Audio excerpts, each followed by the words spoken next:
the first ever singles Grand Slam title for a Chinese player by beating defending champion Francesca Schiavone in the final at Roland Garros. Of course, so exciting, I mean, this is a dream for me. And I always believe I can win the Grand Slam, but never think I can win French Open, But I'm still happy what I'm doing now. I think that means after 3 years, maybe they have more top tennis player growing up in China.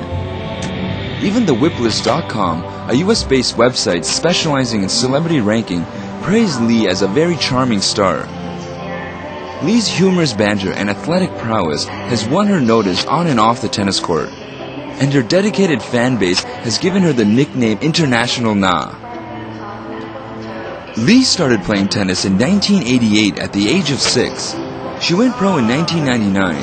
At Wimbledon in 2006, Li became the very first Chinese player to reach a Grand Slam quarterfinal. At the 2011 Australian Open, Li climbed even higher. In latest tennis rankings released by the Women's Tennis Association, Li Na has risen to number 4 in the world, realizing her dream in 13 years. Ladies, welcome to Dialogue. It's so wonderful to have a whole panel of wonderful ladies with us. Let me ask you this. She is now the one and only Grand Slam singles champion from an Asian country, Li Na. And where is she going? Wimbledon is coming. How much chance does she have? Tracy. Well, thank you for asking me first, because I think Tong Kushin probably is the expert here, but I'll have a stab in the dark. She can go all the way, and I'm so looking forward to actually seeing her reach another Grand Slam final. She just showed so much experience, learning from the Australian Open, finishing runner-up, and taking that experience after just one Grand Slam final into the French Open and doing what she did. She nearly lost it midway through, but she got it back. Her head is so strong, and that's the advantage to being an older player. Well, and I really hope to see her in the final against one of the Williams sisters. Wow, that's a big hope there. But will the strong strength, as mentioned by Tracy, really get Li Na to once again the final and even the champion? Definitely, I think Li Na is at her best form now. But to compare to Serena Williams, I put my money on Venus Williams because she. Be careful there. Yeah, because she has 7 Grand Slam titles already, and 5 of them come from Wimbledon. So her playing style is simply just suitable for the grass court.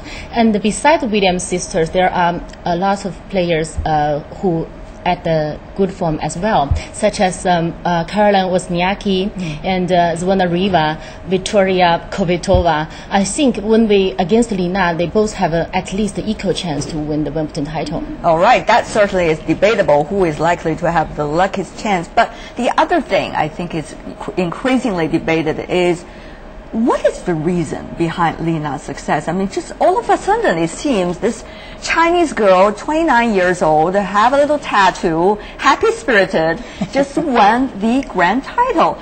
Many wonder whether the sports and administrative system, which is very unique to China and to some of the former Soviet Union countries, is that really a plus for her, or actually she did everything on her own, Ke-Shin? In my own opinion, I think the player's success relies on mainly 3 aspects. First of all, is the personal talent, then the quality of training and the opportunities. As the administration, we could provide the training systems and also the opportunities for younger players, such as provide the good coaches, the facilities, and also to build up to organize some high-level tournaments to give the opportunities to youngsters. But for the talent part, I think which is very, very important, unique, and the system even cannot do a little help. I think Li Na is just a very talented player, and she just has the quality to be the Grand Slam singles champion. Well, Ke-Shin seemed to brush it off and saying, well, maybe the system is not that important, at least for the case of Li Na. Yes. Is it really? I mean, Li Na was enrolled into the sports school at a very early age. Her father was a PE teacher, and she was trained as a badminton player, later adopted tennis. They just say the ball is bigger. But anyway, do you think she is an individual case, or rather the system is a plus or minus for her? I think it's very difficult to talk about it as though there's only 2 alternatives. And I think it's also how many others do we have, Tracy? Exactly. There should be so many because you have so many people here. And that goes across all sports. And I think the other important thing with sport is it's very easy to have a model and to try and fit everybody into the box. But the fact is it's not one size fits all. What works for some people doesn't work for others. And we've seen with her, obviously, the training in the system and getting her to a certain point worked up to there. And then after that, she needed the freedom because we are talking about sport. And the beauty of sport and the reason why people invest millions and millions of dollars in sponsoring athletes or sponsoring events and bringing the world's best together is because there is something about it that you cannot predict. There is something that you cannot teach and you cannot breed through a system. It comes from your heart and it comes from your mind, and it's a person's will to try and succeed over their opponent. And that is something special that the great athletes have, and Li Na is one of them. Certainly there is something special about Li Na and many of the other great athletes, but there are also some common personalities and characteristics and backgrounds of these wonderful athletes. For example, some of the Chinese ones. The debate is not only limited to tennis, I would assume, Ke Xian. It's also going to beyond the tennis. For example, people are talking about soccer. Soccer is a national pain for this country, and they were saying because the national administrative system was scrapped off at local level, and therefore the local clubs, they are only employ those little young children who are likely to pay that high tuition. Unlike before, those kids who have talents do not have to pay and they can be enrolled immediately. How do you see this debate go even beyond tennis? Is the system really, once again, a plus or a minus? I think the current system is exist for a long time. There must be a reason, and because the professional sports. So you believe in fate? There must be a reason. Yes, there must be a reason. It's been there for decades in China. I think at the current age, our sports professional environment is not good enough to support the younger player, especially at the grassroots level. We don't have a maybe I think we should do some to create a sports market to let the youngsters to reach their sports dreams, reach their sports potentials, or simply get more people to get involved into sports in their daily life. So I think this is the disadvantage part of the current system. But at the beginning, at the early beginning of the youngsters' career, the Chinese players can only get support from the National Sports Authority. This is the only resource because we don't have the well-structured professional system yet. Right. Yeah. So how do you see that option, Tracy? I mean, we are talking about Li Na's story, but her story really inspires us, the debate about whether the national administrative system is the best way to go. Having that system in place, but at the same time developing, let's say, a professional system and an amateur system, or shall we just scrap off the old system and establish something totally different and new? Definitely not, because you've seen the success that the system has brought about across a variety of sports, and that hasn't worked in all sports. Like, obviously, football must be a huge concern for China, because as the world's most populous nation, you should be represented at the World Cup each time it comes around, but you've only been there once since you've made your foray back into international competition since the 1970s. So it needs to be, the best parts of the system clearly need to be maintained, but also to recognise that we live in a new, very globalised world where the players need to almost step outside of their own location and become part of, you hear the sports organisers all the time talk about the family, you know, the football family or the tennis family, because that is almost what's required. It's like having a whole new nationality, and the nationality becomes the sport. All right, then here comes the difficult part. It seems what you are trying to suggest is some sports should have the blessing of the so-called national administrative system. The country should provide funding. For example, weightlifting, badminton, or table tennis, these traditionally strong Chinese sports. But other sports, such as, for example, golf and tennis, should have more space for marketization. But many would say, this is unfair. We want more space, or we want more state sponsoring. So how would you categorize them into different groups? People would say, which one is fairer? Which one should we join? I think nothing is complete fair in the world, right? Because I we talk do about have a Marxist in the studio. So go ahead. It's a wonderful argument.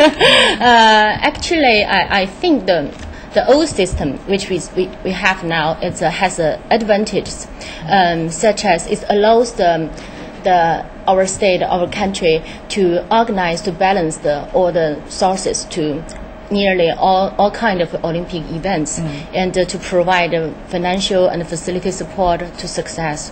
But and also Li Na. Actually, I think Li Na has been trained under the old system for almost 20 years. And I think her success is deeply rooted in the old systems.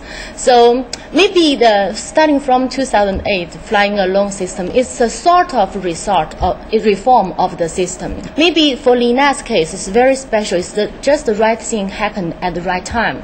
So we just... It's just Li Na's success is proves the reform is necessary, and the result can be very successful. That's a very interesting point. Are we reading, Tracy, by the way, too much into the success of one single athlete and the story about one single athlete?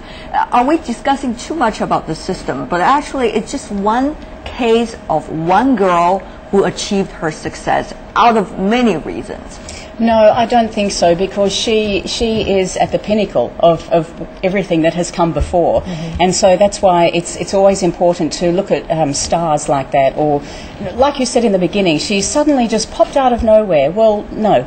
20 years she's been in the system, and then the last 8 years she's been doing it for herself. So it's a combination of things. And I also think it's not like some sports should stay in the system, some sports should move out. It's a case of finding the balance. And I mean, I can only talk about the experience from my own country.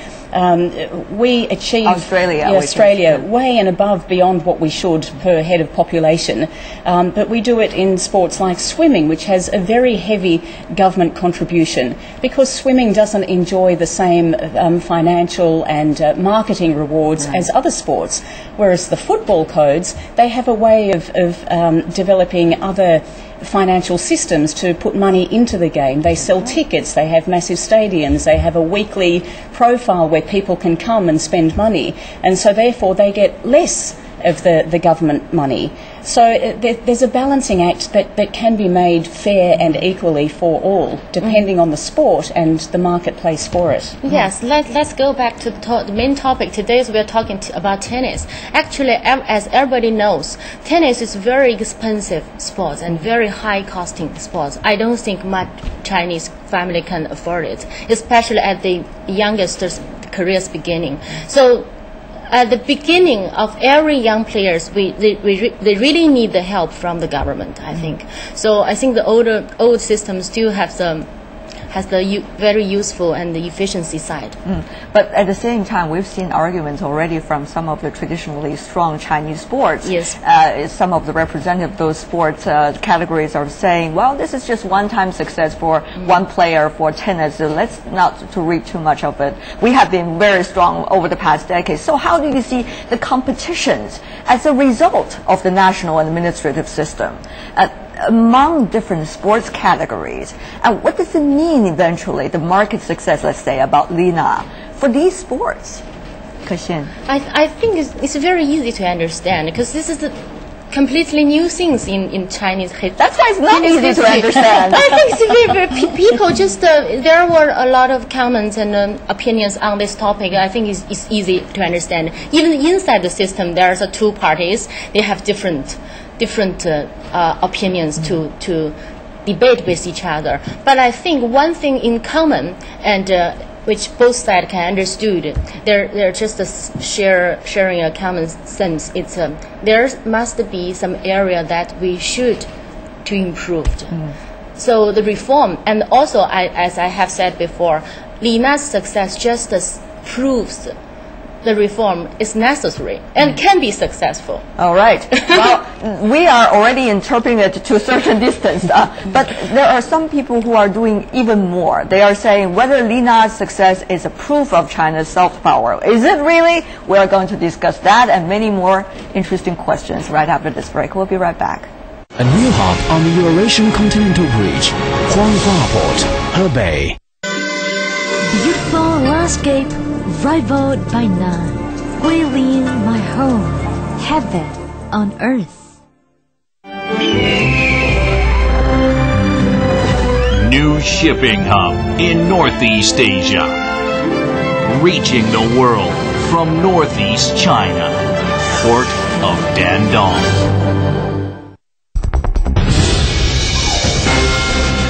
A new Asia has emerged. We can help better understand this region and its role. We show the decisions made, the accomplishments. And things people in Asia still hope to achieve.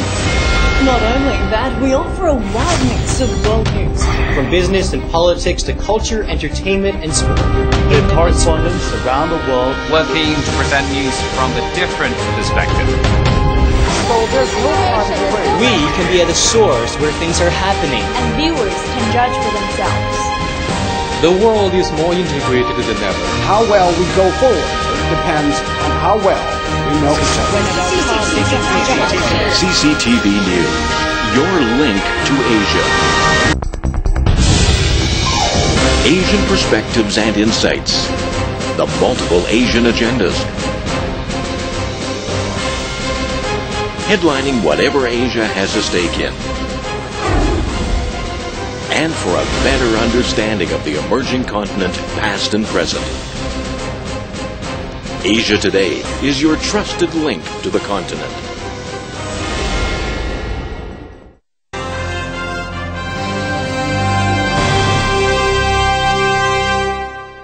Welcome back to Dialogue, and welcome back as well. With me in the studio, we have Tracy Holmes, author and journalist, and who is also my dear colleague for CCTV News, and also Tong Ke-Xin, CCTV TV presenter and also tennis commentator. Earlier, ladies, we have been discussing whether the system, the sports system here in China, which is called National Administrative System, which supplies resources to limited numbers of youngsters for them to grow up so that they will have better chance for their sports success. That system is a plus or a minus for a case like Li Na, who has just won the one and only single Grand Slam championship for an Asian country. So next, people are asking the other question. Is Li Na's success really a demonstration of China's soft power? When we were doing the pre-communication before the interview, you told me you were bombarded by visitors in your little booth while you were doing the French final after Li Na won the champion. And it was the only chance you, as a tennis commentator from China, ever enjoyed that kind of national or international fame. So once again, does it demonstrate a soft power of China? I suppose so, because as a TV commentator outside, I feel the strong power as an impact, as you have said before, and because I've been been a tennis commentator for almost 8 years, this is the first time that all kind of international journalists and reporters, TV commentators just come to our booth and ask us questions about Li Na and about China's tennis. They're interested in the topic, and this kind of thing never happened before. And they just even set a camera inside our booth and to catch our reactions. You become the reluctant spokeswoman for Li Na in a way. Yes, I'm just, even I see Li Na hold up the trophy and the national anthems echoed around Roland Garros, I just couldn't hold up my tears. I cried on camera. I think a lot of audience just listen to it. Tracy, how do you see that? I mean, are the Chinese interpreting too much out of this? In fact, it's not just Chinese, it's actually everybody else in the world saying this is demonstrating China's soft power. In fact, Chinese are not interpreting as much as the rest of the world. How do you see that phenomenon? Look, I think there's two different stories here, perhaps. The first one is Li Na herself and what she's done in putting China on the map in winning a Grand Slam tournament. It's never been done before, and that is sensational. So she already has written herself into the story alongside Yao Ming, who became very famous in the NBA, and of course Lu Xiang, the hurdler, who won the first gold medal on the track at the Olympics for China. So the three of them are really waving the flag wherever it hadn't been waved so strongly in the past. And that says a lot about China. And it also says a lot about China opening up, becoming part of the global network, and about China's ability to be able to hop in and out of that as they require. For the rest of the world, I think so many people, if you're a tennis fan or if you're a small kid and you like to watch tennis, it doesn't matter if you're from China or Zimbabwe or Iceland. Exactly. If you're a great champion, you play well, you've got this fantastic, exuberant personality like Li Na has, you say, hey, I want to be like that. She's really good. She's really cool. I want to go out and copy what she does. So I think the lessons here are sort of twofold, aren't they? She's saying to all Chinese people, you can do this too, but she's also saying to the rest of the world, you know, we're all in this together. But as a Chinese, because I was witnessed the history-making achievement outside, so I was so proud of I'm a Chinese. So I think somehow, yes, after all, she's the first ever Asian tennis singles Grand Slam champion. And she also let the world know about China. The old country also has a lot of people playing tennis. They are wondering how much more Li Na will come out of the old country and rock the world. So I think Li Na just bring the film into our country. She rocked the world. Yes. Whether it's about the comment that she said about her husband's snoring, or she was slacking her husband at the very last moment for the champion as a coach, but she rocked the world. But the question is, the success of Li Na, one single person, even though it's a grand champion, what does it mean for China's tennis market? 116 million people in China watched that specific game. Of course, Ke-Xin, you'll be very happy about that because you are the commentator then. But what does it mean for that sport here in this country? You know, I have a guest commentator who's worked for a private tennis club, and because he's in the field for almost 30 years, and he said all the things he has done before cannot compete with Li Na's achievement.